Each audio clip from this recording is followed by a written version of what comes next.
Yeah, my name is Adeni Michael Latoye. I am doing this in recognition of the diploma course in education with the Babcock University. So I'll be taking part three medicine students, University of Aberdeen. I want to take consent from my assessor. I won't be able to show the face of the student because of the laws and policies around here. Then I won't be able to show some facilities, equipment here that I will be using for this teaching class because of the policies and the guideline that you know needs to be there too. So, like I said, I'm Adeni Michael Latoye. I'll be taking gastrointestinal tracts during this class. So, class, how are you people today? I'm very well, thank you. Yeah, thank you. Yeah, GIT, like I said, is a class today, topic that we are treating today. Can someone tell me about GIT, gastrointestinal tract, what you know about gastrointestinal tract? Gastrointestinal tract is basically about the system that functions in digestion, eating, and the excretion of food materials. Consists of the esophagus, the stomach, the small intestine, large intestine. Um, yeah. Okay, so thank you so much. Do we have any other contribution? Okay. Yeah, so GIT has been summarized by Adiki. So Adiki had just given a kind of summary of GIT. So GIT is the gastrointestinal tract, and like he said, is more or less the organs of digestion.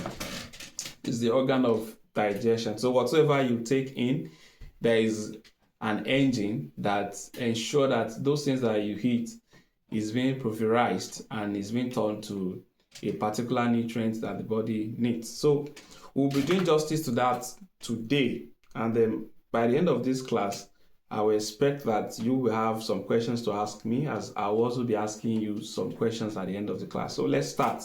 So by way of introduction, I will say GIT, gastrointestinal tract, is a tubular structure, or you can say pipe-like structure that runs from the mouth and ends in the anus, just like more or less like your WC pipe. The WC pipe is connected to the WC button, and then the pipe leaked out where the rubbish emptied into the gland outside. So the same thing is applicable to gastrointestinal tract. So gastrointestinal tract is a pipe-like structure that extends from mouth and ends in the anus. So gastrointestinal tract has different parts. So the first part of gastrointestinal tract is the mouth. And we have the mouth, you have the esophagus, you have the stomach, you have the rectum, you have the ileum, you have the jejunum, you have the anus, you have colon, you have the sigmoid, and you have different parts like that. So let me just start from the mouth. Like I said, mouth is the first part of the gastrointestinal tract, and you all know that mouth itself comprises of many other organs that are made up of mouth, and one of these organs that are made up of mouth is the lips.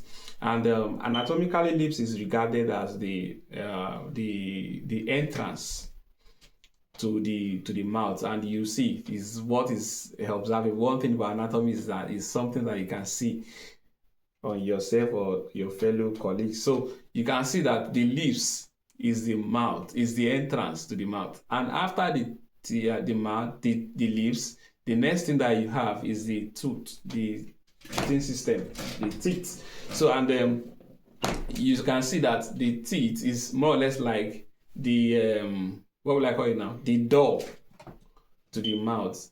So if you don't want anything to come into the mouth, you can just clip your toothing system because you don't want anything to go in there. So it's more or less like a door. You can close the door and you can also open the door. So after that, we also have the tongue. The tongue. And what is the importance of the tongue? All of these organs that are made up of the mouth, that are in the mouth or associated to the mouth, they have their own specific functions that they perform. For instance, the lips. I said the other time that it opens up into the mouth. The other thing is that it is a sensor. If anything is coming to the mouth, the first organ of the mouth to sense it is the lips. If your maybe egg or something touches your lips will send a signal to the brain to tell you what exactly is about to enter into your mouth. The same thing is applicable if it were to be romantic stuff that touches your lips will tell you that this is another lips coming from Mr. A or Mrs. B. Is not food. So what I'm saying in essence is that lips receives signal and send that signal to the brain, and the brain processes it and then tells you this one is food, that one is kissing, that one is that, and that one is. So all of these organs has their importance. So if we leave the lips, we go into the teeth. The teeth is what you use to masticate the food, to break the food down into simpler units. It's more or less like an engine that chops up your substances, your food, into smaller units. If you are eating yam, for instance, you discover that you cannot swallow a complete yam, so that yam has to be chopped into smaller units, and then that will be done by your toothing system. So if you go in there, you enter into the mouth, you have what we call the palates. So we have the hard palates, we have the soft palates, we have the tonsil, we have glands in the mouth. So we have glands, and then we have different other enzymes in the mouth that helps to aid digestion. By way of digression, can someone tell me glands that we have in the mouth? Those glands. Sublingual glands, the parotid glands, and I think that's all I remember. Okay, so we have 3 salivary glands. So she has talked about the parotid gland and the sublingual. So then we have the third one. Is anyone helping with that?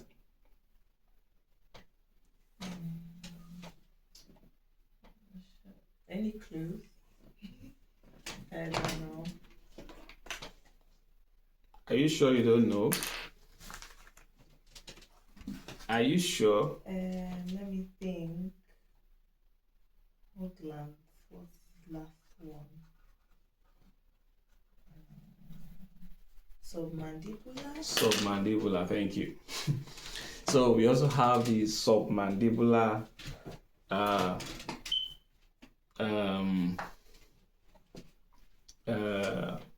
gland in the mouth. So the essence of this gland is that they secrete saliva.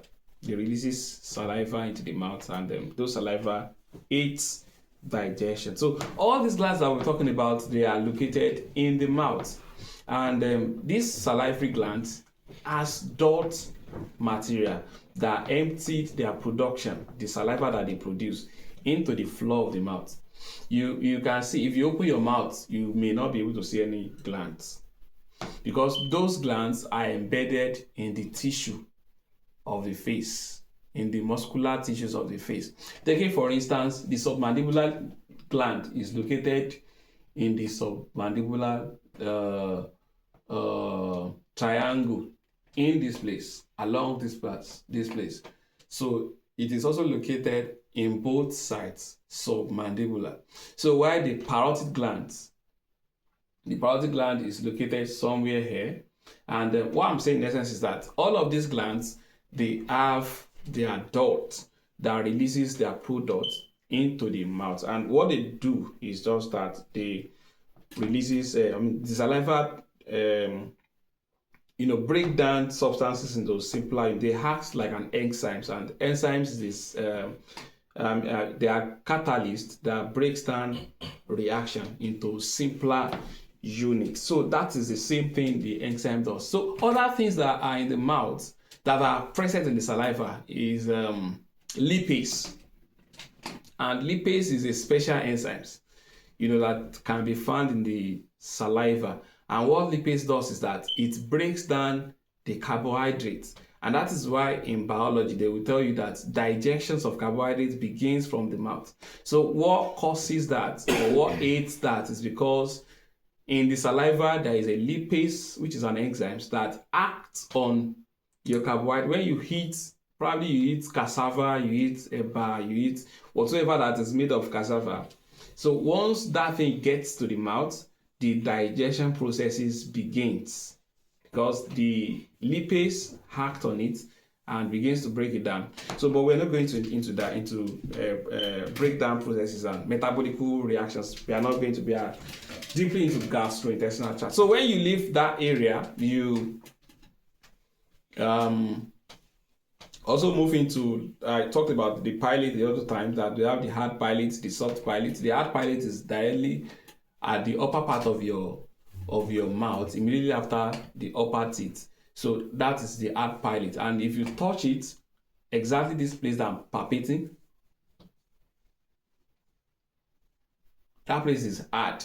And that is why we call it hard pilot. But if you go farther away to the top, you will see along the path at which your food leaves the mouth, along the esophagus, you discover that place is soft. So that place is called the soft pilot. So if we leave all those places and we go to a part of the mouth that we may not be able to see, in fact, anatomically, we don't regard those areas as mouth again, but some textbooks might regard them as the distal or the end part of the mouth. And I'm talking about the larynx. So the larynx, the larynx, the pharynx, and the epiglottis.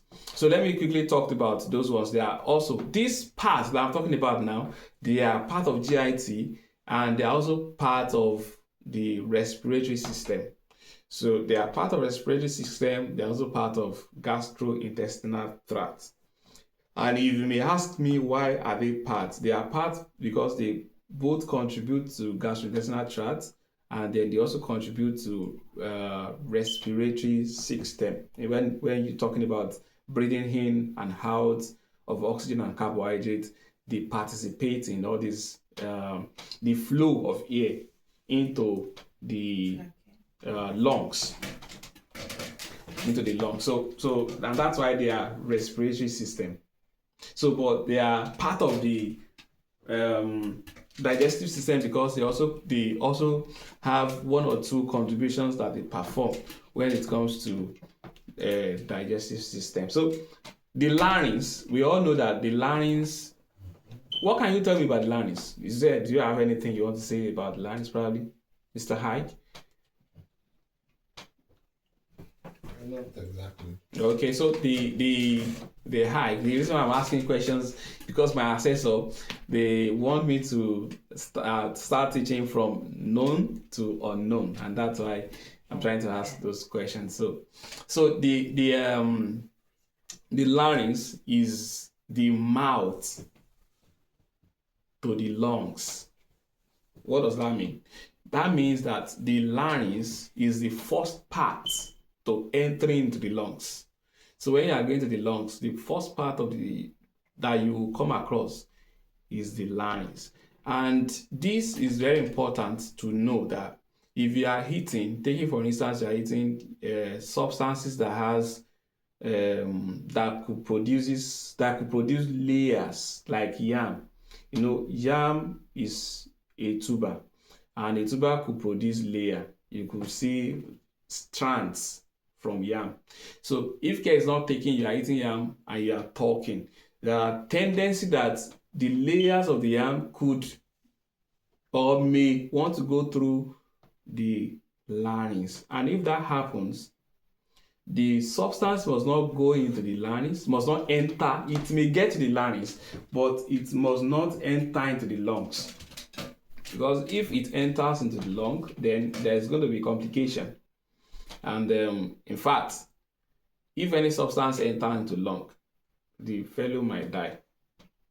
Because no substance, apart from air, is allowed to enter into lungs. So in most cases when you are eating, and though we've not gotten to the clinical relation of GIT, but I just have to say this before I forget about it. If you are taking any substances and probably you are talking while eating, there are tendencies, because the larynx is also known as the voice something. Can I call that? Voice box. Voice, thank you. So it is regarded as the voice box. So the sound is produced at the larynx. So it's the voice. So as I'm talking, there is a drum that is beating on my larynx, on my voice box. So people also call it voice drum or voice box. Yeah. So it is that drum that is producing the sound. So as I'm eating and I'm talking, the food that is in my mouth may want to go through the larynx. So, and if it gets its way into larynx, there are tendency that food may enter into lung. So many occasions whereby people were reports in clinical sciences where we see people eating and they die during the course of eating. It could be as a result of food entering into their lungs. And one of the major reasons why they will say an expert in gastroenteritis, we advise that you don't talk, especially elders, when you are eating, is to prevent possibilities of food going into your lung because if that happens, then it will be a clinical emergency. In fact, the person might pack up. So what I'm saying in essence is that the larynx, the pharynx, and epiglottis, in between the larynx and pharynx, we have epiglottis. And what does this epiglottis do? The epiglottis is more or less like a wave-like vibra organ. Is the work it does. As I'm talking, the epiglottis is waving, like I'm waving my hands, my fingers. Is waving like this. Is more or less like your stabilizer. The stabilizer, when the stabilizer is on, you see something waving, regulating the light. That is the same thing the epiglottis is doing when you are talking. It's trying to prevent that waving like modulation that it's performing is opening and closing the passageway to the lungs and to the esophagus. Now, there is one thing that is very important, because you don't just go into the lungs from here. You first of all get into the trachea before the lungs. If you see this, probably if you could see my neck very well, sorry, we could not use anatomy, human body to showcase this class because of the policies that is along, but I will just be using my body for some of the explanation. So when we get to the lab, we'll be able to use the anatomy material. So you can see this place, this thing that you can see here. Yeah, this is my trachea.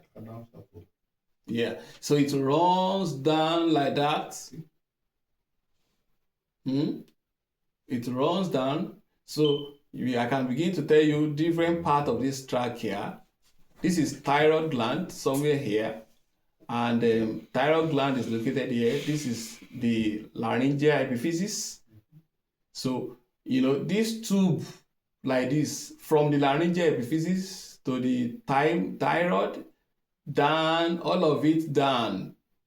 This is the trachea, and immediately posterior to it we have what we call the esophagus, because trachea is not part of gastrointestinal tract that we are talking about. I'm just trying to say something relating to some clinical emergency that could happen here. So the esophagus, which is one of the part of the gastrointestinal tract that we are doing, is directly opposite, behind this trachea. As you can palpate trachea, you cannot palpate esophagus. Esophagus is at the back of this organ. So this organ that I'm touching, the organ that is directly at the back of it is the esophagus. Now, At this region here, there is a kind of connection between this one that is in the front, which is the trachea, and the one that is at the back, which is the esophagus. So that junction, that area, is what I was trying to explain the other time, that we have the larynx, the thyroid, and the epiglottis. And I was saying that the epiglottis close and open and closes. As you are talking, it opens and closes. When you say ha, it opens. So it may open space for substance to go into the lung.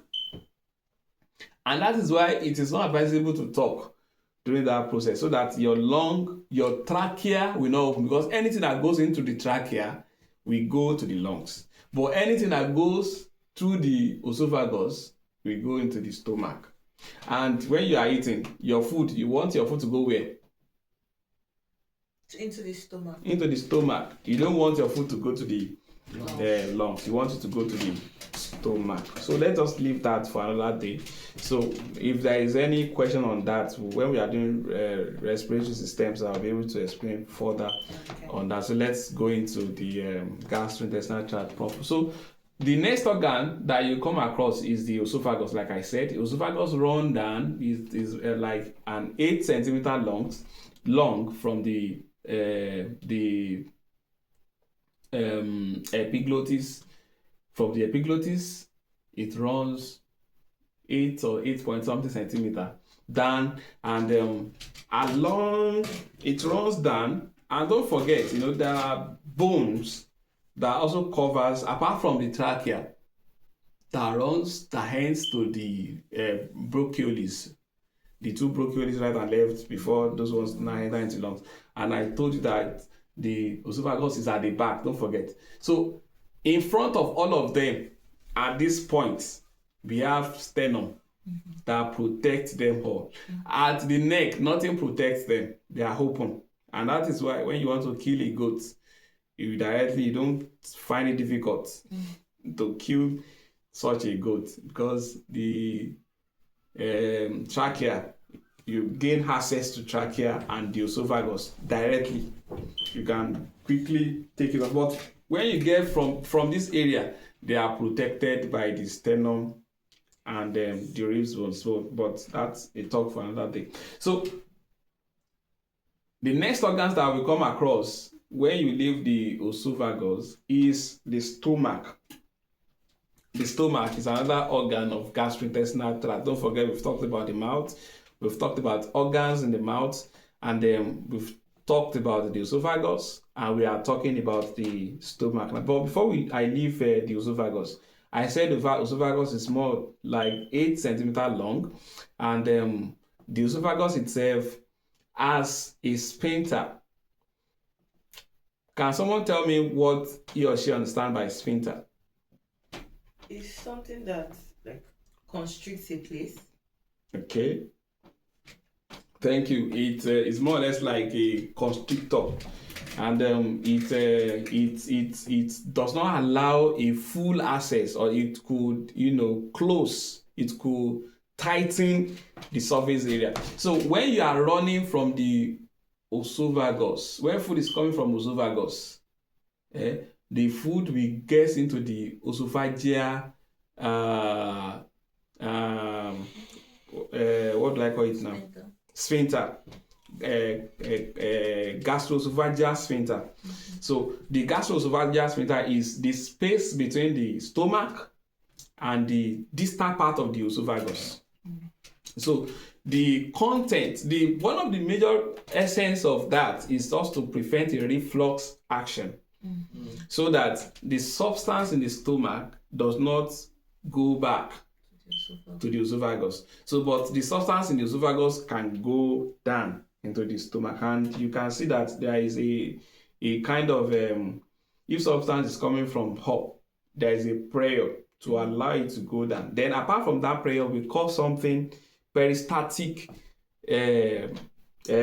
contraction. Peristaltic contraction is a very important contraction that takes place in gastrointestinal tract, and it begins from the esophagus. And don't forget, esophagus itself is a muscle. Who can tell me the kind of muscle esophagus is? Smooth muscle. Yes, correct. Esophagus happens to be a smooth muscle organ. Endothelial muscle. It's a smooth muscle organ, very smooth, and it allows the passage of substance, and the sphincter, controls it to affect the reflux of substance from the stomach down to the esophagus. But if I may ask you, this is a bit clinical question, but don't forget we are still going to get to the clinical relation in this topic. But before we go in there, I want to ask, can someone tell me the mechanisms of formation? When you want to, what brings about vomiting? Of vomiting. Yes.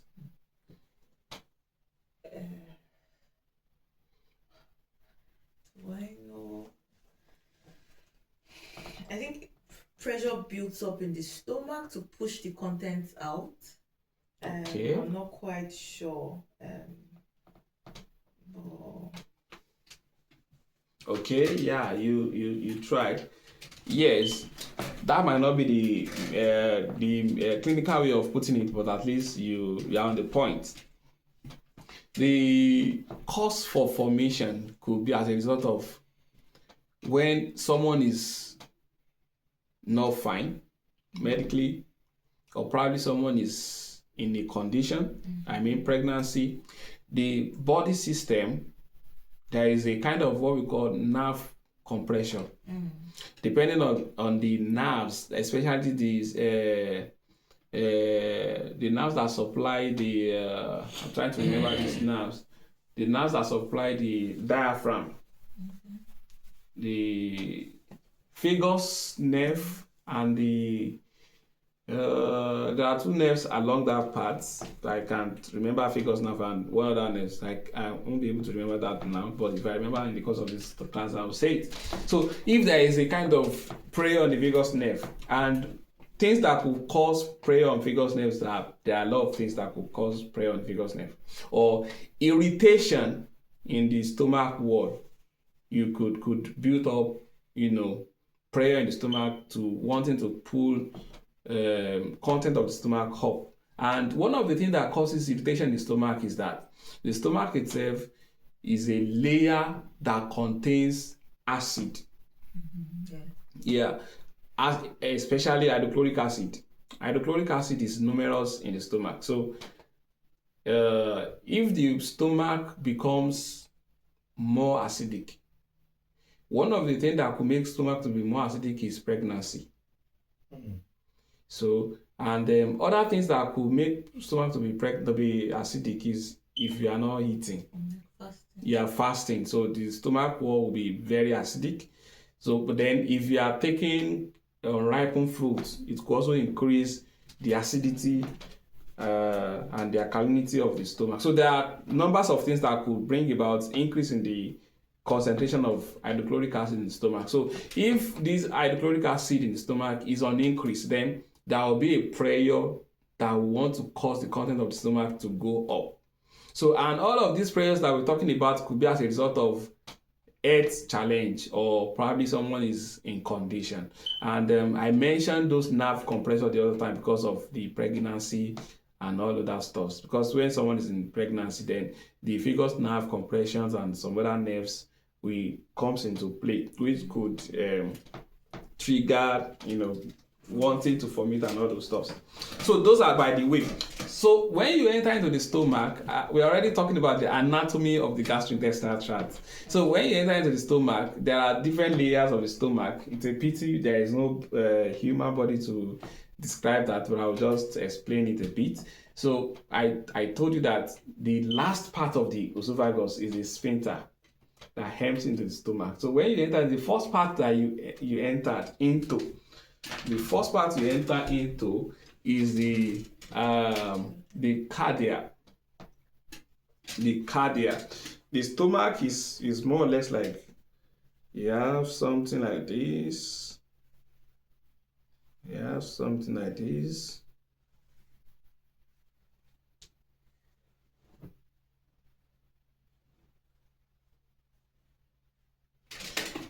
if you can see this diagram, it's just like a sketch. Look at this thing that you see here is the mouth. It runs down. This one that goes down is the esophagus. And along this place is the sphincter. Then you enter into the stomach proper. So this is the stomach. This stomach is divided into three parts. We have this part. You can see this part.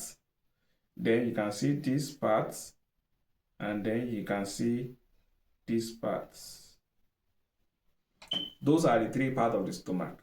This part, we call it the cardia. Cardia. The cardia. Then this is the fundus of the stomach. The fundus. And this is the pylorus. The pylorus is the distal part of the stomach. So these are the three parts of the stomach. These three parts of the stomach, the assessor, and then my student. This cardiac part especially is the entrance to the stomach. When food enters, the food will enter through the cardia. Okay. And then when the food enters, it will go down. But this fundus is also known as the body of the stomach. It is believed that the gases in the stomach is located on this area, on the fundus of the stomach. Then this is the pylorus. And at the distal part of the pylorus, we have what we call the pylorus junction. So from the pylorus junction is located somewhere here. And then if you want to go out from this stomach, this is the way out. And that way out is what we call the duodenum. That's the other part of the gastrointestinal tract, the duodenum. That's the next organ. So we've talked about the mouth, the organs of the mouth. We've talked about the esophagus. We've talked about the stomach. And now I want to talk about the esophagus. So the esophagus is, in fact, let me ask you a question. Okay. From the stomach, who can describe the other part of the GIT from the stomach? What is the name called? What is the name, the general name they are called? The other part of the gastrointestinal tract from the stomach, there is a particular name they are all called. What is the name? Their individual names. Not their Or individual. a collective name In for collective name for them.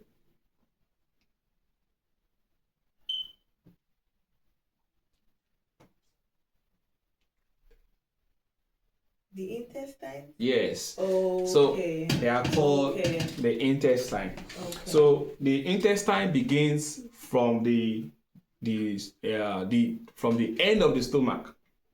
That is where the intestine begins from. So that first part is what we call the small intestine. The first part immediately after the stomach. The other pipe that you come across is called the small intestine. This small intestine is they have three main parts. So we have the duodenum is the first part. We have the jejunum and we have the ileum. So the duodenum, jejunum, and the ileum. Let me quickly run through them before we go out of that. So the duodenum is the first part, like I said. And one thing is that in the small intestine, there are a lot of reactions that take place in the small intestine. One of these things that takes place in the small intestine is that the small intestine is the place where absorption takes place. Absorption of what? Yeah, absorption of food. Okay. Yes, absorption of food takes place in the small intestine. So the duodenum, the jejunum, and the ileum, they both participate in this. Who can tell me there is a particular feature, or yes, let me say feature. There is a particular feature that small intestine possess that allows this absorption to take place in them?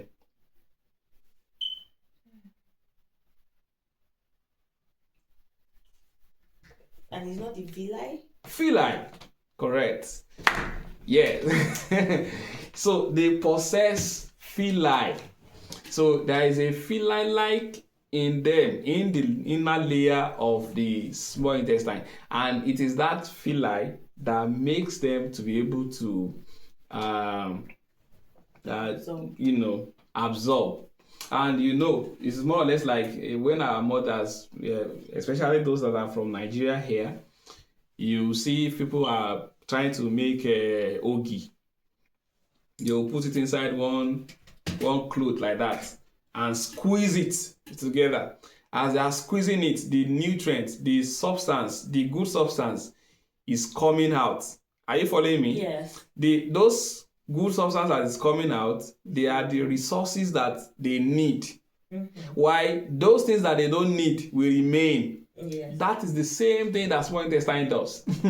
So when food goes into the small intestine from the stomach, the small intestine is narrow compared to the stomach. Okay. So when the food enters into the small intestine, peristaltic contraction and pressure will be laid on the small intestine, forcing that food through that space. As those foods are being forced into the pipe, then the nutrients are coming out. Okay. The villi is trying to, sieving, and the substance that you have inside the jejunum, inside the ileum, inside the jejunum will now be the bad substances. Okay. Because those good substances are already absorbed out by the villi. Yes, and blood is taking them back to the cells and everywhere else. Especially to the liver.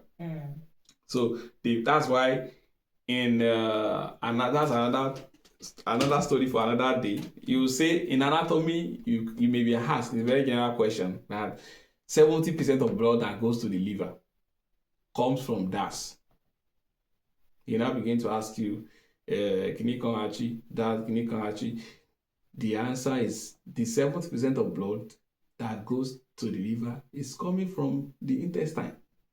Because the nutrients is carrying, the blood is carrying those nutrients that have just been absorbed to the liver for a metabolic reaction.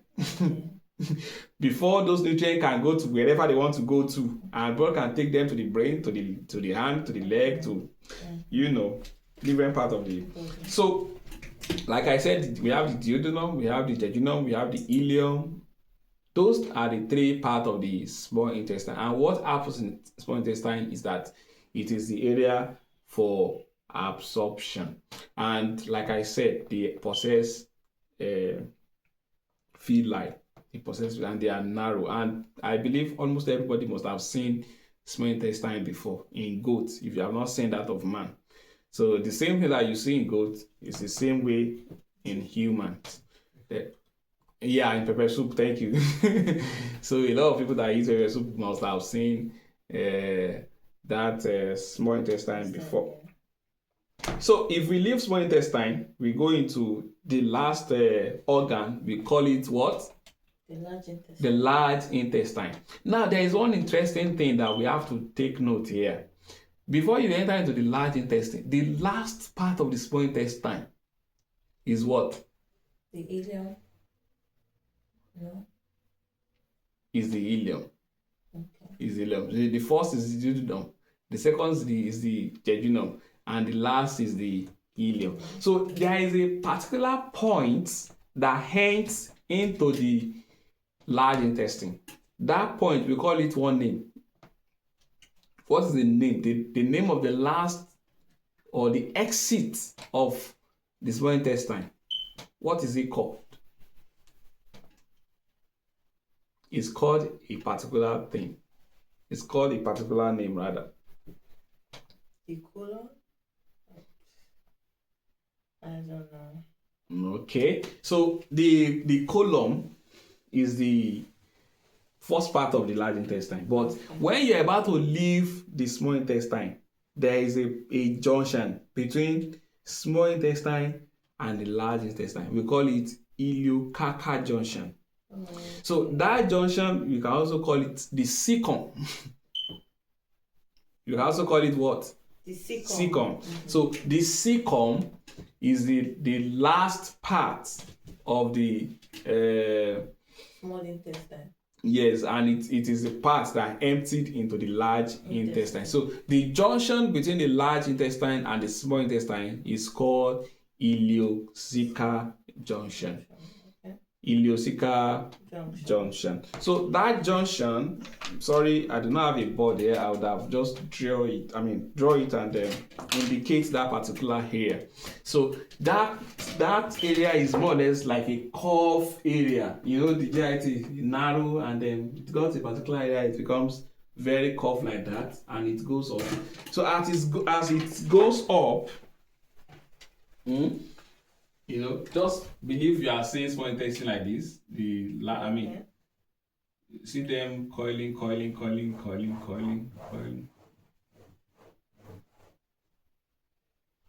So when it gets to this particular area, this is ileocecal junction.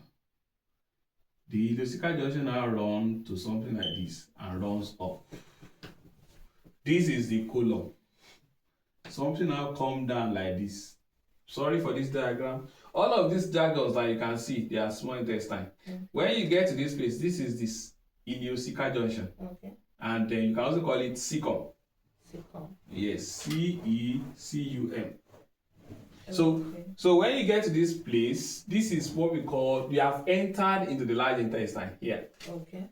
So at this area that you have entered into the large intestine, then you have what we call the appendix. Okay.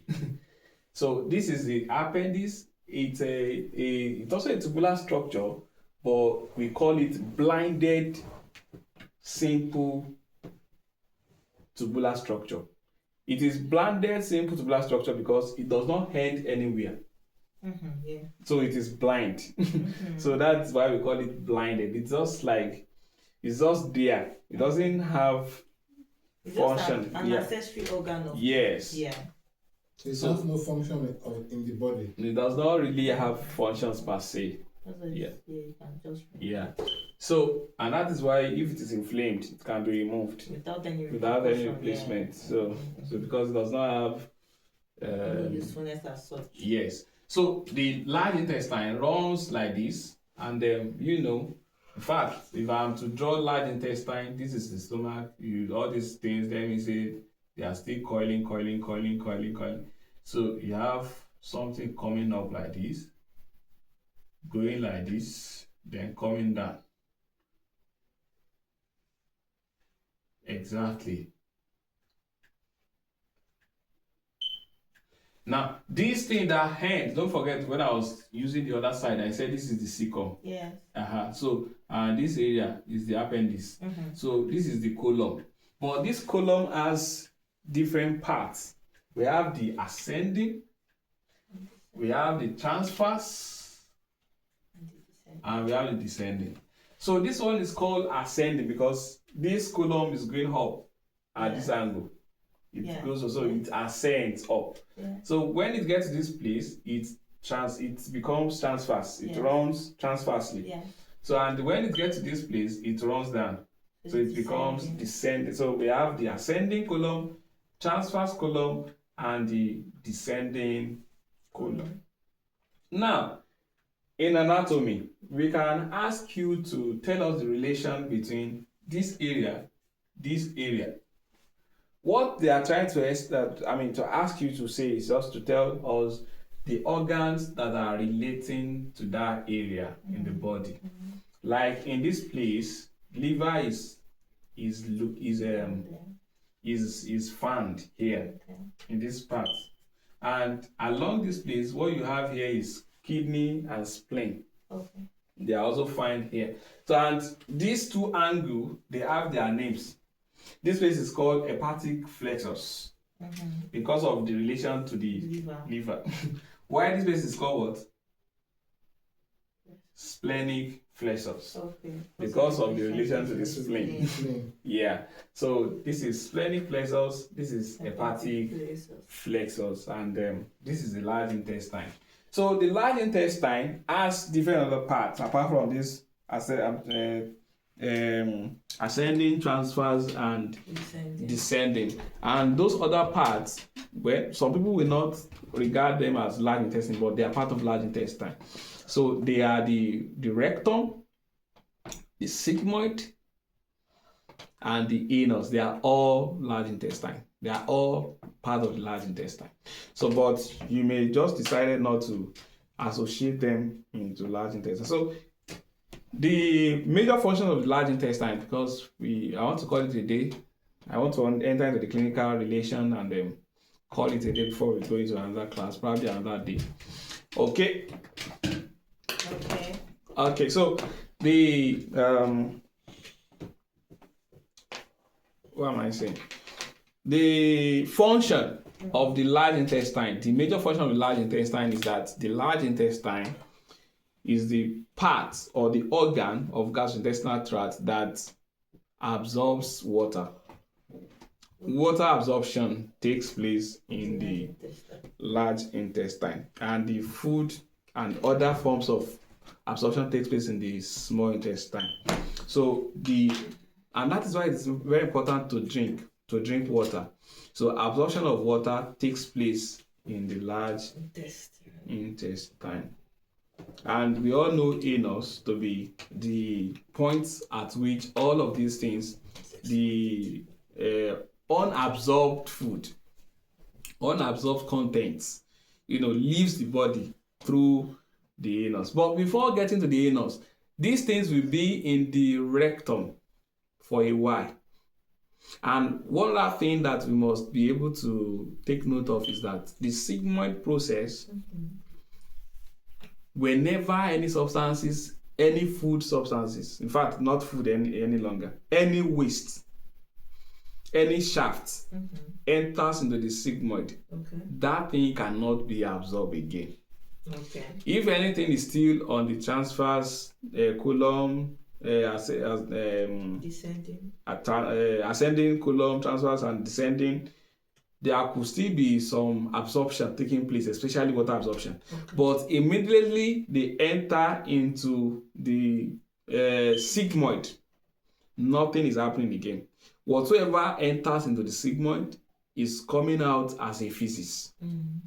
It will just stay in the sigmoid for some time before there will be a sensation to wanting to empty it. So, and once you have a sensation to want to empty it, then it will come out through the anus. Thank you so much for this class. Then, before we call it a day, I would like to talk about the clinical relation. Then I'll give you an assignment, and then we'll call it a day for today. So, can someone tell me something or the other, probably things that is not clear during the course of this, before we go into the clinical relation? Probably have a question. Very clear so far. Okay. Yeah, thank you so much. So let's go into the clinical relation. I will just be very brief. One of the clinical relation that we have, in fact, we have a lot of clinical relation in gastrointestinal tract. If I am to begin from mouth, we could have mouth ulcer. So mouth ulcer is one of the clinical relations to gastrointestinal tract, and then there are many things that could cause mouth ulcer.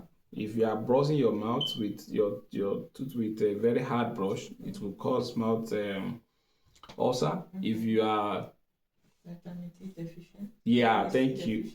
Thank you. Vitamin C deficiency could also cause ulcer of the mouth. Kissing. Okay, how does that happen? How does that cause it?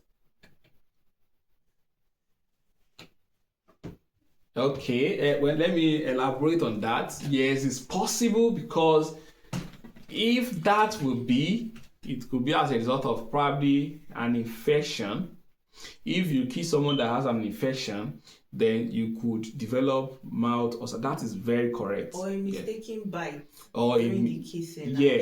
Yes. So if someone bites you by mistake during the kissing, it could also cause mouth ulcer. Thank you so much. Those are things that could cause mouth ulcers in the mouth. So especially deficiency in the vitamins, yes, that is the most vital cause of the ulcer in the mouth. Then, if we move from the mouth to the esophagus, there could be what we call esophageal stenosis. Esophageal stenosis. What do I mean by esophageal stenosis? The esophagus is maybe narrowed, too Yeah. narrowed. Thank you. Yeah. So if the esophagus is too narrow, then it will become very difficult for food to come through the esophagus, and that will be a serious medical issue, which that person will be taken to hospital for Yes. emergency. So that could be A clinical relation. a clinical relation in that part, and that will call for an emergency. Then other thing that we could also have we could have ulcer. In fact, that is the major gastrointestinal disorder. Yeah. So ulcer, and ulcer, you know that ulcer, we have the pyloric ulcer, we have the duodenal ulcer, we have the peptic ulcer, and then we have different types of ulcer. So the cause of ulcer, who can tell us the cause of ulcer?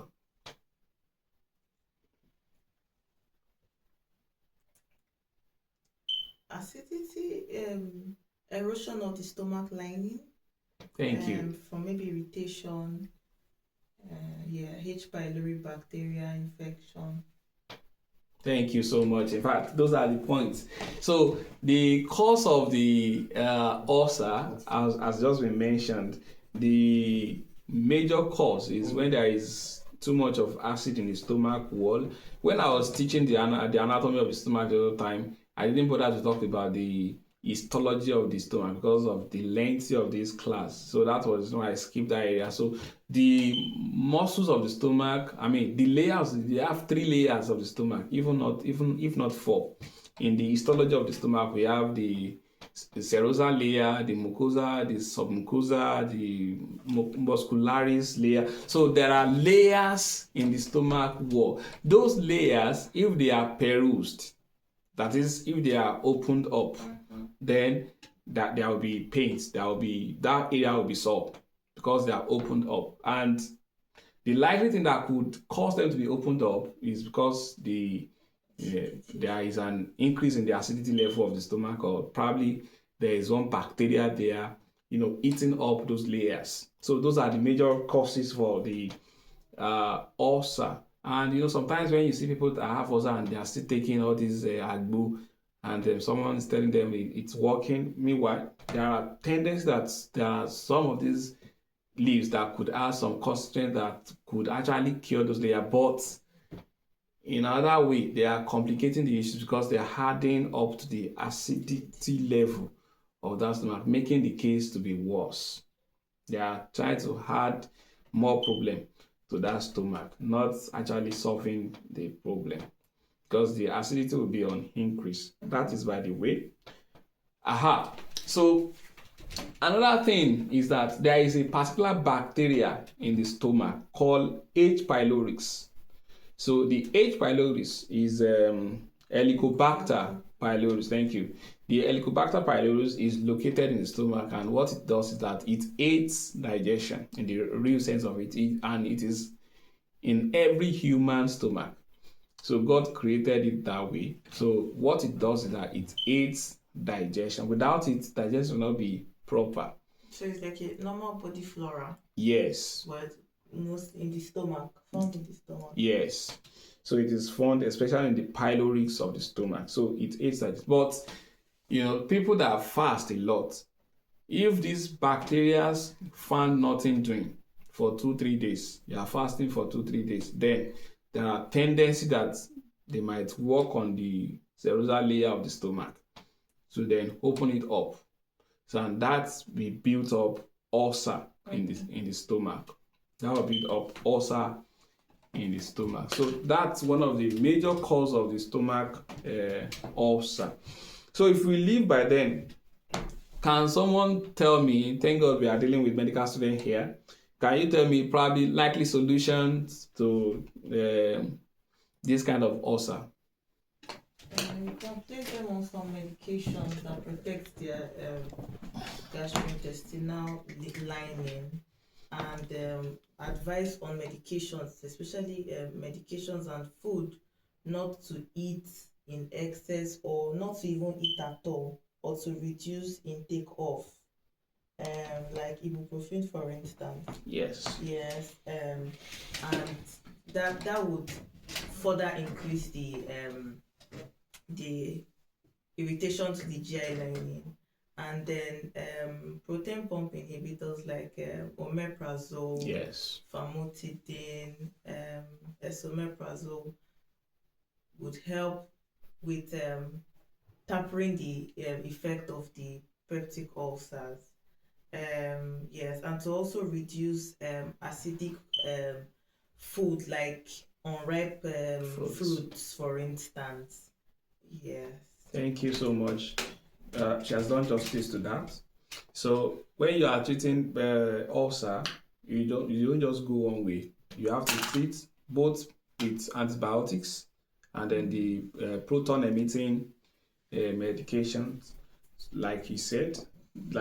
So those medications will help to treat ulcer. Then other clinical relation. Who has other clinical relation to gastrointestinal tract that I want to have before we leave this class today?